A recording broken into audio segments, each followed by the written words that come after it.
बातमी उष्माघाताची आहे। भंडारा जिल्ह्यात उष्माघातामुळे 3 मजुरांचा मृत्यू झालाय।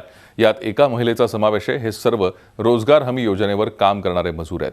भंडारा जिल्ह्यातल्या तुमसर तालुक्यातल्या नाक डेंगरी गावात रोजगार हमी योजनेचं काम सुरू आहे। गावातलेच 200 पेक्षा जास्त मजूर या ठिकाणी रस्ते आणि शौचालयाचं काम करतायत। भर उन्हात हे काम सुरू असल्यानं यातल्या 3 मजुरांची प्रकृती बिघडली। त्यांना उपचारासाठी सामान्य रुग्णालयात दाखल करण्यासाठी नेण्यात आलं, मात्र रुग्णालयात दाखल करण्यापूर्वीच त्यांचा मृत्यू झाला। एकाच गावातल्या गरीब कुटुंबातल्या 3घांचा मृत्यू झाल्यानं गावावर शोककळा पसरली आहे। या मजुरांच्या कुटुंबांना शासनानं आर्थिक मदत करण्याची मागणी गावकऱ्यांनी केली आहे।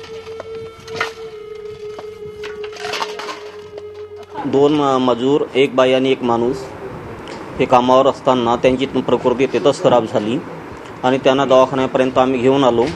उन्हाळ्याचे दिवस असल्यामुळे डॉक्टरांनी त्यांना लूचं प्रमाण वाढलं म्हणून सांगितलं आणि ते रात्रीच 2 मजूर मरण पावले आणि 3रा मजूर जो होता संडास बांधकामावरती होता त्याच्याही त्याच प्रकारे मृत्यू झाला।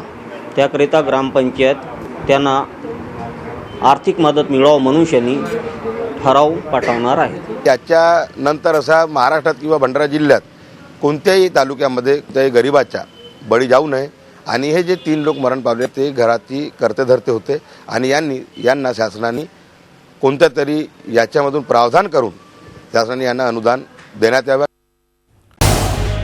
झी 24 तास रहा एक पाऊल पुढे।